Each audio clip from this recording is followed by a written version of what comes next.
Bismillahirrahmanirrahim. Assalamualaikum warahmatullahi wabarakatuh. Alhamdulillahi rabbil alamin. Assalatu wassalamu ala nabiyyina Muhammadin wa ala alihi wa sahbihi ajmain. Qala Allah ta'ala ya ayyuhalladzina amanu taqullaha haqqa tuqatih wa la tamutunna illa wa antum muslimun. يا أيها الناس اتقوا ربكم الذي خلقكم من نفس واحدة وخلق منها زوجها وبث منهما رجالا كثيرا ونساء واتقوا الله الذي تساءلون به والأرحام إن الله كان عليكم رقيبا يا أيها الذين آمنوا اتقوا الله وقولوا قولا سديدا يصلح لكم أعمالكم ويغفر لكم ذنوبكم ومن يطع الله ورسوله فقد فاز فوزا عظيما فإن أصدق الحديث كتاب الله وخير الهدي هدي محمد صلى الله عليه وسلم وشر الأمور محدثاتها وكل محدثة بدعة وكل بدعة ضلالة وكل ضلالة في النار. Ma'asyiral muslimin, kaum muslimin wal muslimat rahimani wa rahimakumullah. Insyaallah kita akan lanjutkan majelis kita di tanggal 24 Ramadan. Insyaallah kita akan lanjutkan pembahasan di majelis yang ke-20. Kemarin yang ke-19, ini yang ke-20, yaitu tentang sebab-sebab pertolongan dari Allah Subhanahu wa taala. Sebab-sebab turunnya pertolongan dari Allah Subhanahu wa taala. Namun sebelum kita membahas tentang sebab-sebab pertolongan dari Allah Subhanahu wa taala, kita sempurnakan apa yang disampaikan kemarin tentang Fathu Makkah. Bahwasanya Fathu Makkah terjadi di bulan Ramadan di tahun 8 Hijriah. Penyebabnya adalah bahwasanya Banu Bakar yang bersekutu dengan Quraisy membatalkan kesepakatan damai, ingin menyerang Khuzamah, yang mana Khuzamah ini telah bergabung bersama Nabi Shallallahu alaihi wasallam. Kemudian Abu Sufyan diutus oleh orang Quraisy untuk menemui Nabi SAW di kota Madinah agar jangan sampai perjanjian Hudaibiyah, yaitu nota kesepakatan tentang perdamaian itu, ya, tidak terhenti, namun terus dilanjutkan. Maka Abu Sufyan datang kepada Nabi SAW meminta untuk perjanjian Hudaibiyah dilanjutkan. Namun Nabi SAW diam, tidak menjawab apa-apa. Ya. Artinya Nabi SAW marah, karena sebelumnya Khuzamah telah mengadu kepada Nabi SAW. Kata Nabi SAW, aku akan bersama kalian dalam menghadapi orang Banu Bakar tersebut bersama orang-orang Quraisy. Lantas Abu Sufyan menemui Abu Bakar dan Umar, meminta tolong agar mereka berdua menemui Nabi agar dapat melanjutkan perjanjian Hudaibiyah. Namun Abu Bakar dan Umar tidak bisa membantu. Datanglah dia kepada Ali ibn Abi Thalib, namun Ali bin Abi Thalib pun tidak dapat membantu. Akhirnya Abu Sufyan kembali ke kota Madinah. Ketika ditanya oleh ke kota Mekah, dari kota Madinah balik ke kota Mekah, ditanya oleh orang Quraisy di kota Mekah apa yang didapati. Maka dia ceritakan bertemu Nabi tidak menjawab, bertemu Abu Bakar dan Umar tidak dapat membantu, begitupun bertemu dengan Ali bin Abi Thalib. Sedangkan Nabi SAW melihat apa yang dilakukan oleh orang Quraisy ini, Nabi pun bersiap-siap, mengumpulkan pasukan 10.000 pasukan untuk menyerang kota Mekah, untuk menyerang kota Mekah. Maka berangkatlah Nabi SAW meninggalkan kota Madinah dan menyerahkan kota Madinah di bawah kepemimpinan Abdullah ibn Umi Maktum. Semua pasukan berangkat, 10.000 pasukan, tinggal Abdullah ibn Umi Maktum di kota Madinah sendiri. Namun ternyata di tengah jalan, fi Juhfa, di tempat yang namanya Juhfa, ternyata paman Nabi SAW bersama keluarga besarnya, yaitu Al-Abbas bersama keluarga besarnya datang untuk berhijrah dari Mekah ingin ke kota Madinah dalam kondisi telah masuk Islam. Kemudian di tempat yang namanya Abwa, maka paman Nabi yang lain, ini Abbas, ada paman Nabi yang lain namanya Abu Sufyan. Abu Sufyan yang di sini adalah Abu Sufyan ibn Harith. Ya, bukan Abu Sufyan yang tadi datang ke kota Madinah. Yang datang ke kota Madinah namanya Abu Sufyan bin Harb. Abu Sufyan bin Al-Harb, ya. Kalau ini namanya Abu Sufyan Al-Harith, ya, bin Abdul Muthalib. Ini paman Nabi SAW. Bersama anak pamannya yaitu Abdullah ibn Abi Umayyah. Abdullah ibn Abi Umayyah. Dua orang ini dahulu adalah orang yang paling keras permusuhan kepada Islam. Namun mereka semua masuk Islam, ya. Bahkan Nabi SAW mengatakan, aku berharap engkau, wahai Abu Sufyan ibn Harith, dapat menggantikan posisi Hamzah. Posisi Hamzah, paman Rasul SAW yang wafat, ya, di peperangan. Kemudian ketika Nabi SAW telah mendekati kota Mekah, namun belum masuk tanah haram, namanya Marraz Zahran. Di tempat namanya Marraz Zahran, Nabi SAW memerintahkan semua pasukannya menyalakan 10.000 api. Menyalakan 10.000 api. Maka dinyalakanlah 10.000 api. Dan Nabi meminta kepada Umar bin Al-Khattab untuk menjaga pasukan-pasukan ini. Nabi SAW juga memerintahkan Al-Abbas untuk menunggangi kendaraan, yaitu Biral, ya, peranakan kuda dan keledai milik Nabi SAW, ya, untuk datang menemui orang Quraisy, ya, agar orang Quraisy itu keluar dari kota Madinah, keluar dari kota Mekah, menemui Nabi SAW, menyerah minta keamanan. Jadi yang diperintahkan adalah Al-Abbas yang tadi baru saja berangkat menuju Madinah, ketemu di Juffah, ternyata dibawa juga oleh Nabi SAW dalam peperangan Fathu Makkah ini, ya.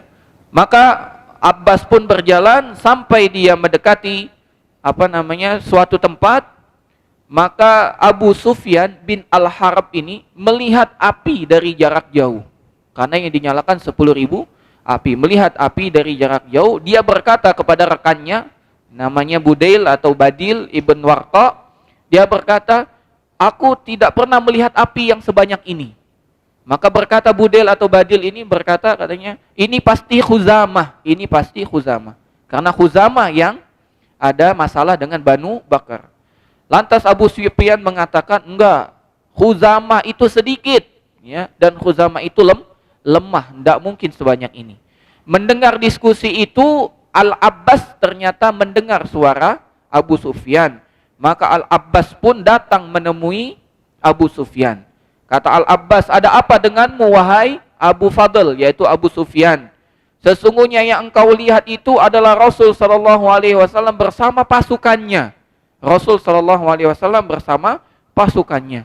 Maka Abu Sufyan pun tahu bahwasanya ini adalah kelompok yang begitu besar, api yang begitu banyak, ya. Pasukannya pasti banyak, ya. Maka Abu Sufyan pun bertanya, lantas bagaimana solusinya? Ya, bertanya kepada Al-Abbas, lantas bagaimana solusinya? Kata Al-Abbas, kalau begitu hendaklah engkau naik, ya, naik kendaraan, berjalanlah sampai engkau bertemu dengan Rasul SAW dan minta keamanan, ya, kepada Rasul, dan sampai Rasul memberikan keamanan kepadamu. Maka Abu Sufyan pun sebagai pemimpin kaum datang kepada Nabi SAW. Datang kepada Nabi SAW. Maka ketika dia bertemu dengan Nabi SAW, Nabi pun langsung menegur dengan keras kepada Abu Sufyan. Waihak ya Aba Sufyan, celaka engkau wahai Aba Sufyan. Bukankah telah datang kepadamu kabar, berita, penjelasan bahwasanya tiada ilah, tiada Tuhan yang berhak disembah kecuali hanya Allah Subhanahu wa taala? Maka Abu Sufyan pun seketika mengatakan, demi bi abi anta wa ummi, ya. Dia mengatakan, sesungguhnya engkau telah tahu bahwasanya tidak ada yang bisa menyelamatkanku dari Allah Subhanahu wa taala. Artinya dia mengakui keislamannya, mengakui la ilaha illallahnya. Kemudian lantas Nabi SAW mengatakan, bukankah telah sampai kepadamu bahwasanya aku ini adalah Rasul utusan Allah? Maka Abu Sufyan pun, ya, terbata-bata, tidak bisa menjawab. Ya, jadi ragu dia ingin menjawab. Kalau tadi la ilaha illallah, iya, dia akui. Ketika bahwasanya Rasul adalah Muhammad adalah Rasul utusan Allah, dia taraddad. Artinya artinya terbata-bata.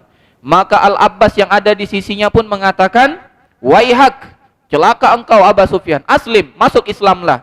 Fa aslama, maka Abu Sufyan pun masuk Islam. Wa syahada syahadatal haq, dan dia bersyahadat dengan syahadat yang benar. Akhirnya Abu Sufyan yang awalnya datang ke kota Madinah minta ya diteruskan perjanjian, akhirnya masuk Islam. Islam. Maka Nabi Shallallahu Alaihi Wasallam pun ya meminta kepada Al-Abbas untuk meletakkan Abu Sufyan yang baru masuk Islam ini di tempat yang akan dilewati oleh pasukan kaum muslimin, agar Abu Sufyan itu melihat betapa banyak kekuatan kaum muslimin. Maka setiap kali pasukan itu lewat, ya Abu Sufyan terheran-heran. Siapa ini? Siapa ini? Siapa ini? Karena dia tidak pernah melihat kelompok ini sebelumnya. Karena orang-orang yang terusir kaum muhajirin itu mereka sudah hafal. Namun ketika orang Ansor datang ingin menyerang ke Fathu Makkah, maka Abu Sufyan pun terheran-heran. Maka datanglah kabilah terakhir, kelompok terakhir, batalion terakhir yang jumlahnya lebih sedikit daripada pasukan yang pertama. Atau sebelum itu, batalion yang lewat ini, salah satu batalion yang lewat dipimpin oleh Sa'ad ibn Ubadah.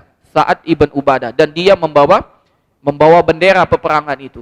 Ketika dia sejajar dengan Abu Sufyan, ya Sa'ad bin Ubadah ini mengatakan kepada Abu Sufyan, Aba Sufyan, al-yaum yaumul malhamah. Hari ini adalah hari pembantaian. Selesai Abu Sufyan. Habis semua kota. Orang-orang kafir di kota Makkah ini adalah habis, ya. Hada yaumul malhamah, ya. Maka setelah berlalu itu datang Nabi sallallahu alaihi wasallam bersama kelompoknya, bersama batalion Nabi sallallahu alaihi wasallam, batalion yang paling mulia. Maka ketika melihat Nabi sallallahu alaihi wasallam, Abu Sufyan pun telah ketakutan karena mendengar ucapan Sa'ad ibn Ubadah, ini adalah hari pembantaian. Takut Abu Sufyan. Maka dia berkata kepada Nabi SAW, ya Rasulullah, tadi Sa'ad bin Ubadah sambil bawa bendera, dia mengatakan ini adalah hari pembantaian.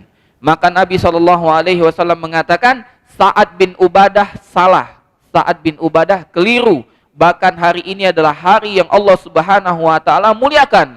Hari inilah Ka'bah akan diselimuti, akan diberikan pakaian. Ya, jadi bukan hari pembantaian. Maka untuk menghilangkan ketakutan itu, Nabi SAW memerintahkan bendera yang dibawa Sa'ad untuk dipegang oleh anaknya, Qais ibn Sa'ad. Ya, untuk dipegang oleh Qais ibn Sa'ad. Maka Nabi SAW pun jalan, makin mendekat, sampai Nabi SAW masuk ke kota Mekah. Maka Nabi SAW pun masuk ke kota Mekah dengan penuh kekhuduan, dengan penuh tawadu, merendahkan dirinya kepada Allah Subhanahu Wa Taala, sampai jidatnya Nabi SAW hampir menyentuh tunggangannya. Saking Nabi itu menundukkan kepalanya, karena betul-betul menghinakan dirinya, bahwasanya kemenangan ini bukan karena kehebatan, namun ini semua adalah pertolongan dari Allah Subhanahu Wa Taala. Dan Nabi SAW mengulang-ulang firman Allah, Inna fatahna laka fatham mubina, di dalam surat Al-Fath ayat pertama. Sesungguhnya kami membukakan kemenangan untukmu Muhammad dengan kemenangan yang begitu nyata. Dan Nabi SAW ulang-ulang. Sambil masuk Nabi SAW ulang-ulang.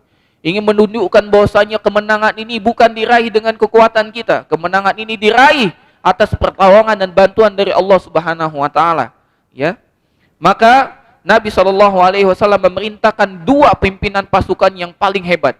Yang pertama adalah Khalid ibn Walid. Yang kedua Az-Zubair ibn Awam. Dua orang ini diperintahkan untuk mengumumkan semua penduduk kota Mekah. Diminta untuk mengumumkan ke seluruh penduduk Mekah. Dengan berkata, barang siapa yang masuk masjid, yaitu Masjidil Haram, maka dia telah aman. Barang siapa yang masuk ke rumah Abu Sufyan dan Abu Sufyan masuk Islam, ini untuk menunjukkan bahwasanya Abu Sufyan sudah masuk Islam, ya. Dan bahwasanya dia adalah pemimpin kaum saja sudah masuk Islam. Barang siapa yang masuk ke rumah Abu Sufyan, dia telah aman. Dan barang siapa yang masuk rumahnya, mengunci pintunya, dia pun aman. Maka dipekikan itu di seantero kota Mekah. Dan tidak ada satupun orang yang berani keluar. Maka Nabi SAW pun sampai ke Ka'bah. beliau sallallahu alaihi wasallam memulai tawaf di atas tunggangannya. Nabi sallallahu alaihi wasallam ya sambil mengucapkan ja'al haqqu wa zahaqal batil innal batila kana zahuqa. Nabi SAW sambil membacakan firman Allah di dalam surat Al-Isra, telah datang kebenaran, telah hancur kebatilan, dan sejatinya kebatilan itu akan hilang. Sambil Nabi SAW mendorong ya, patung-patung yang ada di yang ada di sekitar Ka'bah. Karena di sekitar Ka'bah ada 360 patung. Ya didorong-dorong oleh Nabi SAW. Kemudian Nabi SAW mengatakan ja'al haqqu wa zahaqal batil innal batila kana zahuqa. Maka sambil didorong maka patung-patung itu pun hancur berjatuhan. Maka Nabi SAW setelah tawaf, Nabi masuk ke dalam Ka'bah. Maka Nabi SAW melihat ada gambar di dalam Ka'bah tersebut. Nabi memerintahkan untuk dihapus. Kemudian Nabi SAW sholat di dalamnya. Ya, setelah beliau sholat, beliau pun mengelilingi Ka'bah. Dan beliau pun sambil bertakbir dan bertahmid ya dan bertahlil ya. Allahu akbar, la ilaha illallah, Allahu akbar. Ya, Nabi SAW sambil bertakbir dan sambil bertahlil. Maka setelah selesai Nabi SAW keluar dari Ka'bah. Di depan pintu Ka'bah Nabi berdiri, sedangkan orang-orang Quraisy telah menunggu di depan Ka'bah. Maka Nabi SAW mengatakan, wahai orang-orang Quraisy, sekarang semua kebanggaan, kehebatan, ya kesatriaan, kekuasaan yang selama ini kalian banggakan telah hancur dengan Islam. Yang selama ini kalian banggakan nenek moyang kalian telah hancur. Tidak ada kebanggaan lagi bagi kalian. Sesungguhnya manusia itu dari Adam dan Adam itu dari tanah. Jadi tidak ada lagi kebanggaan-kebanggaan tersebut. Lantas Nabi SAW membacakan firman Allah di dalam surat Al-Hujurat, wahai sekalian manusia, sesungguhnya kami menciptakan kalian dari laki-laki dan wanita dan menjadikan kalian itu bersuku-suku, berkabilah-kabilah untuk saling mengenal. Sesungguhnya yang paling mulia di antara kalian di sisi Allah adalah yang paling bertakwa. Lantas Nabi SAW pun menyeru kepada orang Quraisy, wahai orang Quraisy, apa pendapatmu yang akan aku lakukan kepadamu? Kepada kalian, apa yang aku akan lakukan kepada kalian? Bagaimana pendapatmu? Sekarang kami sudah menang. Kami telah berdiri di depan Ka'bah ini. Patung-patung yang selama ini kalian telah sembah telah aku hancurkan, telah berjatuhan semua. Kemenangan telah di depan mata kami. Bagaimana pendapat kalian tentang hal ini? Mau dibantai atau mau diapakan? Maka orang-orang Quraisy pun mengatakan, kami tidak melihat kecuali kebaikan. Wahai saudara kami yang mulia, dan engkau adalah anak saudara kami yang mulia. Maka Nabi SAW pun mengatakan, aku tidak akan mengucapkan satu kalimat kecuali kalimat yang telah diucapkan oleh Yusuf. Apa kata Yusuf? Ketika saudara-saudaranya telah menyakiti dia, dan saudara-saudaranya akhirnya datang membawa keluarganya, apa kata Yusuf? La tathriba alaikumul yaum. Tidak ada celaan, tidak ada cercaan, tidak ada hinaan untuk kalian. Yaghfirullahu lakum. Allah akan mengampuni dosa-dosa kalian. Idhabu, silakan kalian semua pergi. Fa antumut tulaqa, kalian semua merdeka. Tidak ada yang menjadi tawanan sedikit pun. Maka Nabi SAW telah memenangkan peperangan tanpa peperangan. Maka Nabi SAW berdiam di kota Mekah selama 19 hari. Di hari keduanya Nabi SAW masih ada, dan Nabi SAW sibuk untuk menata keimanan orang-orang di sana, dan orang-orang berbondong-bondong masuk Islam. Sebagaimana yang Allah jelaskan di dalam surat, ya, Iza ja'a nasrullahi wal fath wa ra'aitan nasa yadkhuluna fi dinillahi afwaja fasabbih bihamdi rabbika wastaghfir innahu kana tawwaba. Maka Nabi SAW ya meladeni, mengajarkan mereka sambil membaiat mereka. Ada satu kisah, ada seseorang datang kepada Nabi SAW, ya bernama siapa namanya tadi? Ya Mujasyi, namanya Mujasyi. Dia berkata, ya Rasulullah, aku datang kepadamu untuk berbaiat hijrah. Untuk berbaiat hijrah. Kata Nabi SAW, sudah tidak ada hijrah lagi. Karena kota Mekah telah ditaklukkan, sudah tidak ada hijrah lagi. Namun aku akan membaiatmu di atas Islam, di atas iman, di atas jihad. Ya, maka di detik itu juga di Fathu Makkah ini Allah Subhanahu wa taala telah benangkan kaum muslimin, dan kemenangan ini murni dari pertolongan Allah Subhanahu wa taala. Dan Nabi sallallahu alaihi wasallam di hari kedua berceramah, yakhtubun nas, berkhutbah di atas manusia. Nabi sallallahu alaihi wasallam mengatakan, manusia telah mengatakan ya bahwasannya telah diizinkan peperangan di tanah haram. Ya, diizinkan peperangan di tanah haram.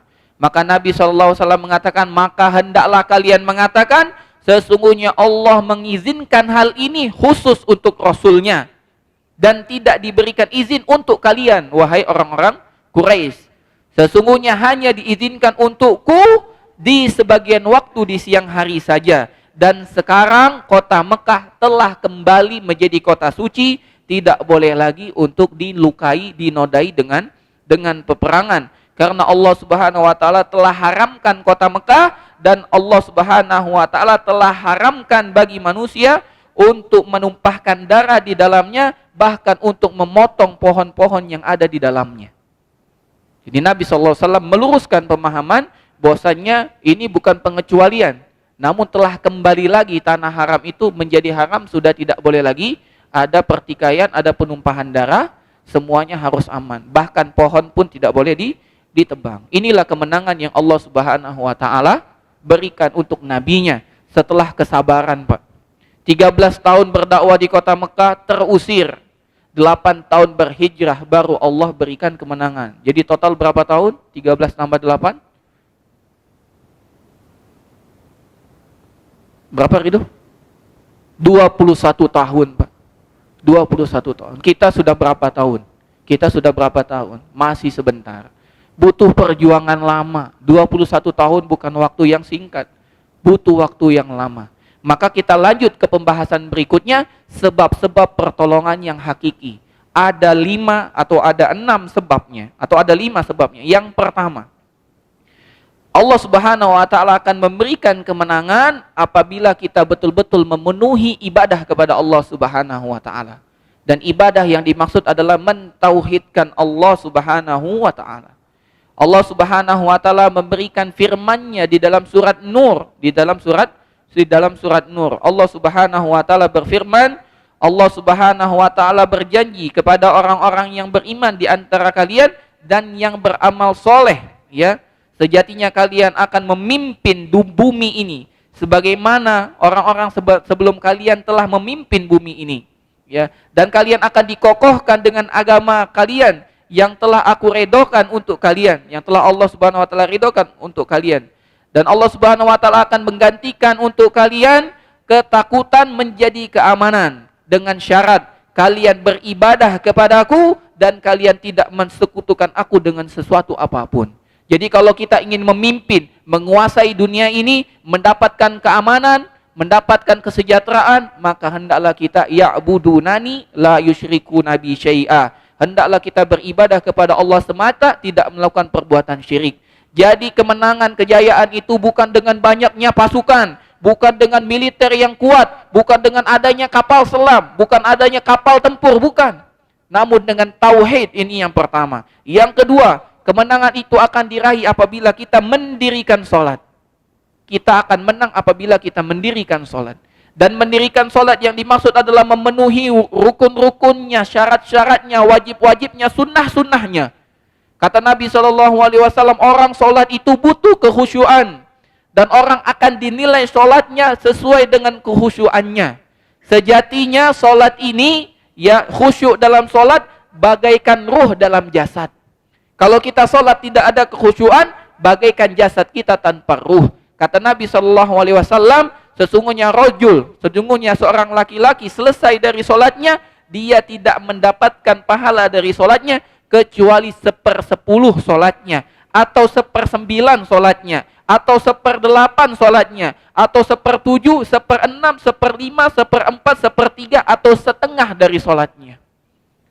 Dan kadar yang akan kita terima sesuai dengan kekhusyuan. Makin kita khusyuk, makin besar bagiannya. Maka apabila kita ingin menang, mendapat pertolongan, perbaiki sholat kita. Makanya Umar bin Al-Khattab pernah jalan ketika mereka berperang, ya, pernah melihat sop-sop yang renggang. Kata Umar ibn Al-Khattab, disinilah datang kekalahan tersebut. Ketika solat kita tidak benar, solat kita tidak rapat, tunggulah kebinasaan, tunggulah kekalahan. Yang ketiga, kita akan dibantu oleh Allah Subhanahu wa taala apabila kita membayar zakat. Membayar zakat. Dan pembahasan tentang zakat telah dibahas pada majelis sebelumnya. Bahwasanya ada 4 kategori zakat, dan zakat yang dimaksud adalah zakat mal. Yang pertama adalah zakat dinar dan dirham, termasuk mata uang kita, ya, mata uang seluruh dunia. Yang kedua zakat pertanian, yang ketiga zakat peternakan, yang keempat zakat perdagangan. Dan insya Allah akan didetailkan ketika kajian sore bersama Ustadz Hidayatullah, dan tadi pagi telah membahas tentang zakat peternakan. Ya. Kemudian yang kelima, yang keempat, kita akan memperoleh kemenangan apabila kita amar ma'ruf, dan yang kelima nahi mungkar. Dan ini adalah keutamaan yang Allah berikan untuk umat kita. Untuk kita ini sebagai umat Nabi Muhammad SAW. Allah Subhanahu wa taala berfirman, "Kuntum khaira ummatin." Kalian itu sebaik-baik umat, ukhrijat linnas, yang dikeluarkan untuk manusia. Ta'muruna bil ma'ruf wa tanhauna 'anil munkar wa tu'minuna billah. Yang mana sifat kalian itu adalah selalu beramar ma'ruf, selalu bernahi mungkar, dan kalian beriman kepada Allah. Maka jangan tinggalkan amar ma'ruf nahi mungkar. Amar ma'ruf mungkin mudah, nahi mungkar itu yang berat. Tidak semua orang mampu, namun hendaklah kita bertakwa semaksimal yang kita bisa. Kalau kita bisa dengan tangan, kalau tidak dengan lisan, kalau tidak minimal dengan hati kita. Dan penulis terakhir mengatakan bahwasanya kemenangan itu harus kita persiapkan. Baik yang nyata, yang nampak dengan mata, dari kekuatan harus bersiap-siap, juga dengan keimanan. Ini yang kita bahas ini, keimanan ini. Jadi keimanan ini tidak menafikan persiapan. Kita butuh pistol, kita butuh senjata, kita butuh yang lain, tetap dipersiapkan. Jangan sampai kita tertipu. Dan barang siapa yang yakin dengan pertolongan Allah, Allah akan menangkan kita dari bentuk yang tidak pernah kita duga-duga. Siapa yang menduga Nabi SAW dapat memenangi Fatuh Makkah tanpa pertempuran? Siapa yang dapat mengira Fir'aun dapat hancur, dapat tenggelam cuman dengan bala tentara Nabi Musa alaihissalam yang dikejar? Ya, ketakutan. Siapa yang menyangka kaum Ad, ya, dan kaum-kaum yang lain dapat binasa, dapat musnah? Nuh misalnya, kaum Nabi Nuh binasa, padahal pengikut Nabi Nuh hanya segelintir. Apabila kita yakin dengan pertolongan Allah ini, kita mengambil sebab lahirnya dan mengambil sebab batinnya, maka insya Allah Subhanahu wa ta'ala kita semua akan memperoleh pertolongan dari Allah Subhanahu wa ta'ala. Perbaiki 5 perkara ini, insya Allah Allah Subhanahu wa ta'ala akan berikan kemenangan dan pertolongan untuk kita.